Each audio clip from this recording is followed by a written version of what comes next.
Bonjour, voici la première vidéo sur les valeurs humanistes en développant des thèmes. Voilà, donc c'est pour cette première série, je tenais à aborder les 7 vertus capitales, 7 vertus qui amèneraient au bonheur et à l'élévation, et les 7 péchés qui amènent au meurtre. Et donc, pour reprendre en référence les travaux de saint Thomas d'Aquin, les 7 vertus ont en correspondance les 7 péchés capitaux. Et donc, pour cette première vidéo, voilà, hein, je vous présente donc les 7 vertus, la bonté, la tempérance, la justice, la sincérité, l'espérance, une forme d'optimisme, la ferveur et la charité.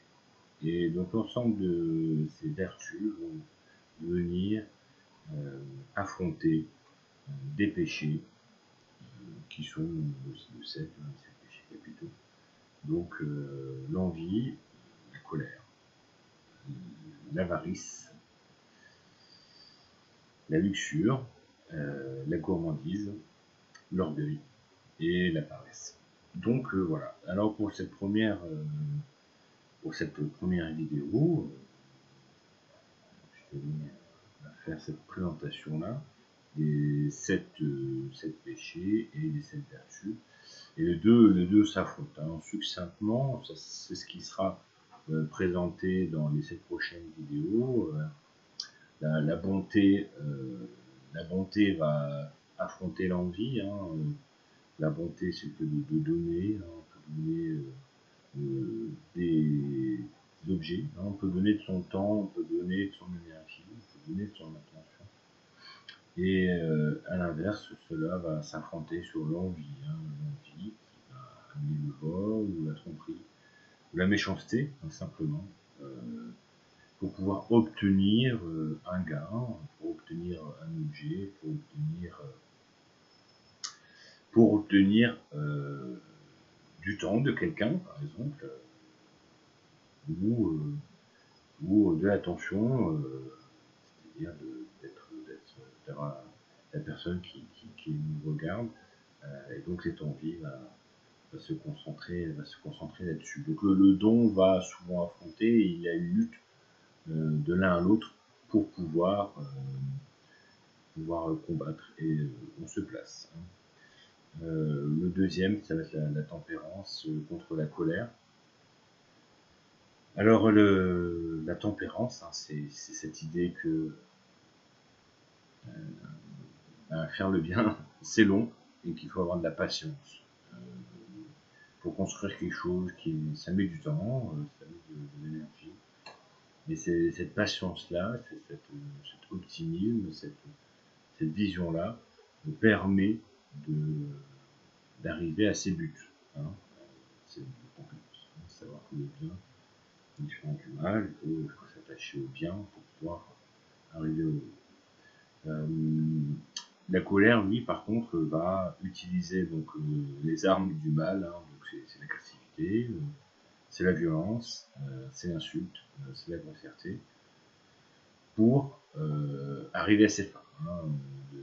La fin justifie les moyens, c'est de précipiter, hein, d'aller vite, et qui s'affronte avec la tempérance, hein, qui te fait prendre son temps, hein, de la patience. Par la suite, on va avoir donc, la justice. La justice, hein, qui est une vertu qui va s'associer bien sûr à la loi, qui va s'associer à une égalité, hein, à une fraternité, d'une certaine manière. On est tous frères, on est tous égaux, l'un et l'autre, être humain, dans toutes circonstances, hein, du plus haut en bas de l'échelle, les enfants qui meurent de faim, au président du G8,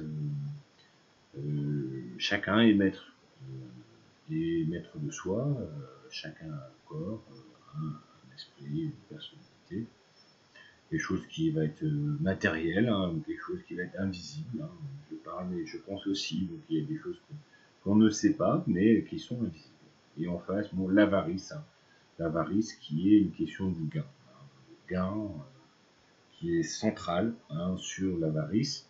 Et donc l'objectif de ce gain, qui n'est pas forcément financier, mais qui peut être une forme de richesse, qui peut être aussi un pouvoir, qui peut être aussi une réputation, qui peut être aussi une gloire, cette avarice va chercher à acquérir, et pour acquérir les moyens, les procédures qui vont s'affronter aux méthodes de la justice. Hein. La justice a ses méthodes. Il faut faire A, il faut faire B, il faut faire C, il faut faire B. Et donc ces méthodes-là sont dans un cheminement.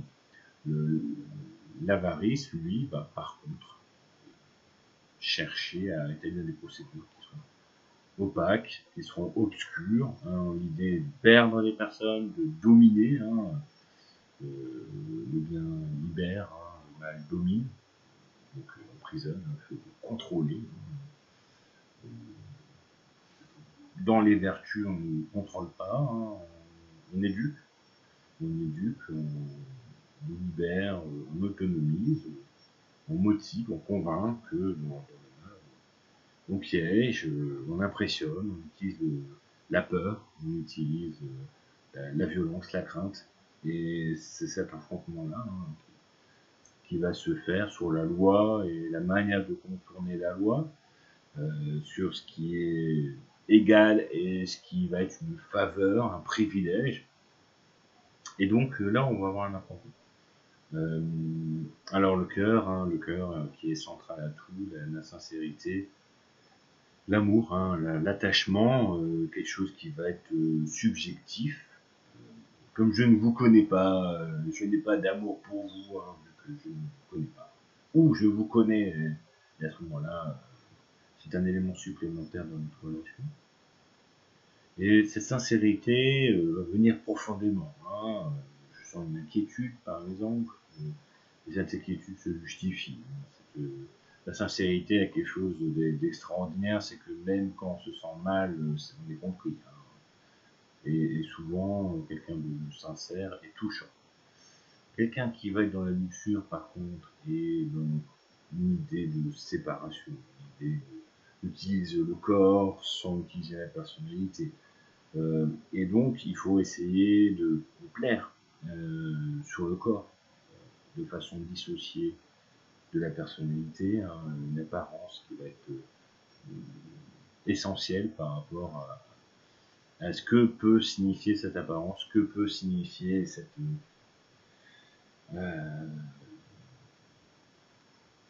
sensation. Et donc, la luxure amène à l'hypocrisie, hein, bien sûr, l'hypocrisie, la jalousie, hein, je distingue là de la possessivité. Et la jalousie qui consiste en fait à détruire l'entourage de la personne qui est cible. Hein. Dans la luxure, il y a une question de conquête hein, aussi, une question de conquête, une question de collection, une question de prédation. Et ça, peu importe le genre, on parle, il y a toujours cette idée de prédation dans la luxure, que dans la sincérité, il y a une idée de bienveillance, de loyauté, une idée de faire plaisir à l'autre, quitte à se donner soi-même, hein, dans cette idée de l'attachement à l'autre, de la relation charnelle qui appuie une relation de personne à personne, et cette union, au-delà de tous les genres et cette identité de Charles au-delà de tout ça, il y a une sincérité, il y a un lien. Et c'est ce lien-là qui est pour moi essentiel dans le sentiment. Et le sentiment et la sincérité, c'est la qualité en fait, de ce sentiment. Les deux, hein, la jalousie est une forme aussi de sentiment, mais elle est véhiculée sur une question de propriété. Hein. La personne, par exemple, là, est cassée de son contexte, de sa famille, isolée de ses amis, isolée parce que la personne jalouse va posséder la personne et donc va l'inscrire à sa possédation. Après, il y a la communication. Alors, la communication, c'est l'espoir. Hein. L'espoir, ça tombe que demain, le bien arrive, hein, le meilleur arrive. Et de toute manière, quoi qu'il arrive, il y a quelque chose de bon qui m'arrive. Hein. L'espérance, l'optimisme, hein, cette idée de pouvoir voir ce qui est bien dans une situation, et cet optimisme, et cette bienveillance. Quelqu'un qui a l'espoir, cherche le bien, s'attend à recevoir du bien. Il n'y a rien de plus désarmant que une minute entre ennemis, puis l'un des deux, ah bah merci, n'attendez pas à ça, l'autre est désorienté. Si vous avez quelqu'un que vous détestez, que vous lui rendez service, il ne sait plus, il ne sait plus. Hein. Il pense à un piège, il pense à une manipulation, il pense et bon, des fois ça fait une réconciliation, des fois pas. Mais voilà. Donc là, il y a une idée d'espérance à attendre. Alors que la gourmandise, hein, au-delà de la gourmandise de manger, effectivement, on le retrouve aussi dans manger. On a encore faim, la bouche pleine, l'estomac est plein, mais on veut remanger. C'est cette insatisfaction-là qui est la gourmandise. Et c'est quelque chose de négatif. C'est une sensation de manque, c'est une sensation de vide. C'est voir le mal, hein, tout simplement. Hein. La gourmandise, souvent, la rétro-pessimisme, c'est pas assez. J'ai pas ce que je voulais, j'en voulais plus. Et donc, plus de temps, plus de moyens, plus d'argent, plus j'en veux plus. Donc, ça peut être de la mode, ça peut être. Le matérialisme s'appuie dans sa partie négative, hein, on pourra revenir là-dessus, sur de justice, hein, la question des besoins, mais la gourmandise va jamais avoir assez de moyens. Deux voitures, trois voitures, une grande maison, une grande maison de piscine, une grande maison avec un bowling. Et ça sans phase où il y a un arrêt. Hein, quelqu'un de gourmand n'envisage pas sa situation, alors que quelqu'un qui est dans l'espoir a rapidement une satisfaction. Une satisfaction de soi-même, une satisfaction d'avoir atteint ses objectifs.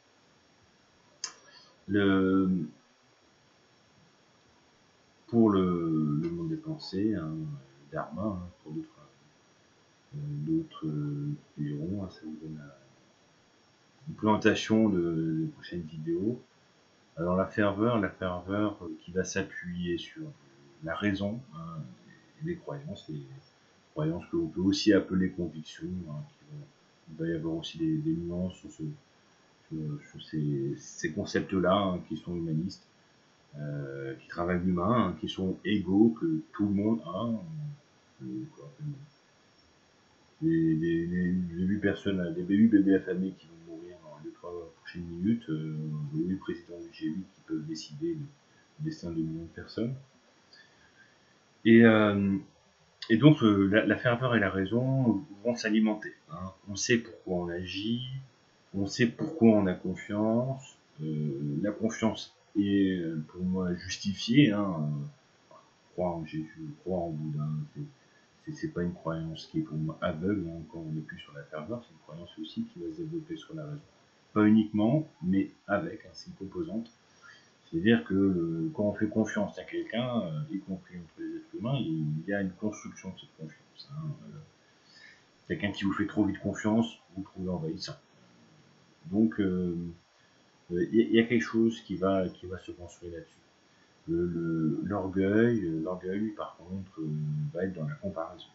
La comparaison, et de fait, l'orgueilleux est supérieur aux autres. Hein. Au-delà des croyances supérieures sacrées, mais déjà supérieur aux autres. Hein. Donc, un orgueilleux va se croire supérieur à Jésus parce que il est orgueilleux. Souvent les racistes, par exemple, sont orgueilleux. Hein. C'est leur culture qui est supérieure aux autres. Hein. C'est rarement un raciste qui veut dire une autre culture est supérieure à la mienne. Hein.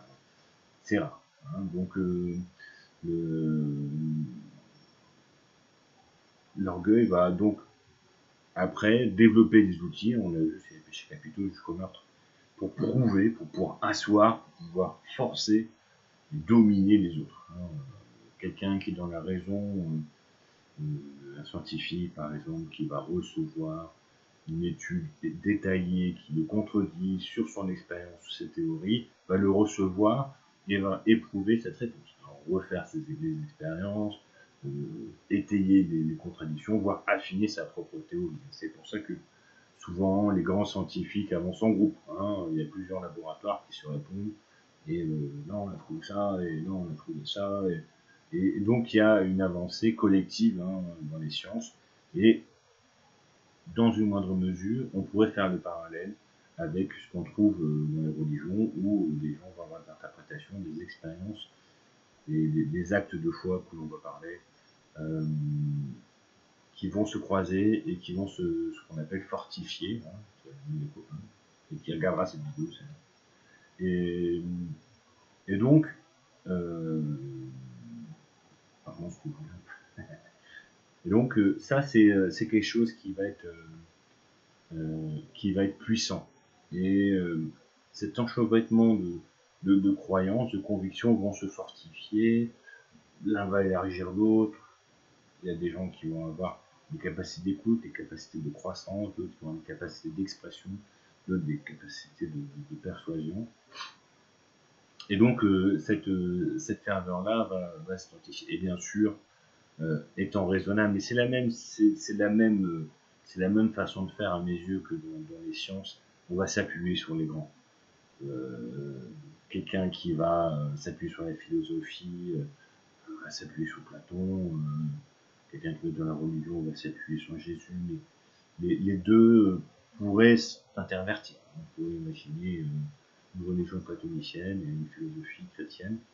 Mais parce qu'il y a des références, parce qu'il y a une forme de pensée, et il y a une expérience qui va venir personnelle, subjective, qui va venir appuyer ça.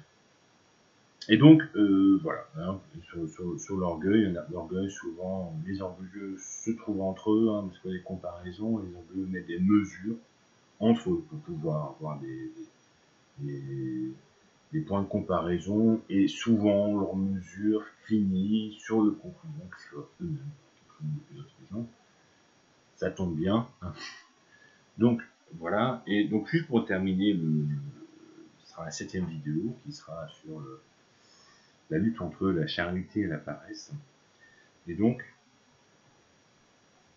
quelqu'un de charité, dans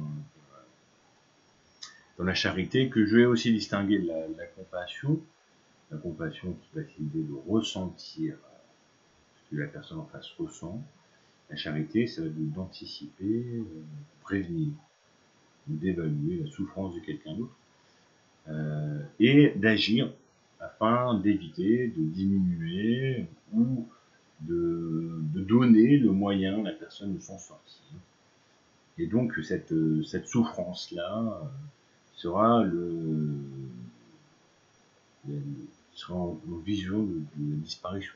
Quelqu'un de charitable vise à faire disparaître les yeux la souffrance, hein, qui peut être matérielle bien sûr, mais qui peut être aussi morale, personnelle, relationnelle.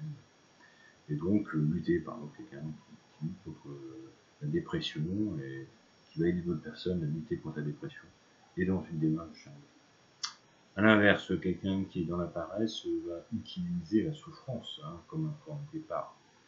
Et souvent, quelqu'un qui est dans la paresse, on a l'idée de la paresse de quelqu'un qui dort beaucoup, hein, et qui dort beaucoup, associé à quelqu'un qui souffre à côté, qui doit travailler par exemple pour compenser le travail de la personne qui dort. Ou comme un parent qui ne donnerait pas à manger à ses enfants, qui dormirait, et là la souffrance et le manquement, le besoin, la responsabilité qui n'est pas remplie par la personne qui serait paresseuse. Et donc, la paresse, les deux vont s'affronter. Et c'est un des critères les plus les majeurs là-dessus, c'est cette idée de percevoir la souffrance, hein, la souffrance d'autrui. Alors l'exprimer, oui et non, hein, quelqu'un qui est dans la paresse, c'est là qu'il y a toujours une lutte entre les deux versants du bien et du mal. les deux vont s'affronter, et plus on va développer une vertu, plus on va être proche du péché, et le péché associé va être grand, hein, parce que l'ensemble des connaissances qui sont, et inversement, à quelqu'un qui aura une logique de mesure, orgueilleuse, très précise, etc., pourra peut-être un jour se rendre compte que son système de mesure, s'il le fait de façon égalitaire, l'amène à voir que l'autre souffre, et qui peut aider les personnes à moins souffrir, et à comprendre que leur expliquer la source de leur souffrance est une manière de lutter contre cette souffrance. Donc, c'est comme ces questions de base, hein, savoir qu'est-ce qui fait souffrir. Bon, le fait d'exprimer, même à quelqu'un qui est dans une grande peine, d'où vient sa souffrance, pour moi, est une manière de le libérer, même si la libération n'est pas immédiate, n'est pas totale, n'est pas irréversible. L'explication de cette souffrance, pour moi, la pédagogie, et c'est l'objectif de ces vidéos, d'expliquer mon point de vue, mon cheminement, d'expliquer comment cette lutte se trouve au quotidien. Donc voilà, je vais donner donc les grandes lignes, hein, sur cette première vidéo de cette lutte qui se trouve dans chacun de nous, mais aussi à travers le monde. Et donc, je vous remercie pour votre attention. Après, c'est la procédure, non, c'est la méthode, hein, pour diffuser. Si vous pensez que cette vidéo vous a apporté quelque chose, ou si au contraire vous voulez réagir, vous pouvez. Ce sont des thèmes qui sont immenses, et donc que l'on peut diffuser énormément de choses. Dans une démarche scientifique, échanger des expériences, de tendances, et voilà, hein, et de diffuser ou liker, dans un sens ou dans un autre, en étant sincère, ou pas du tout. Moi je serais content d'avoir plein de gens contents. Voilà, bon, bah, je vous dis à très bientôt pour cette première, et merci.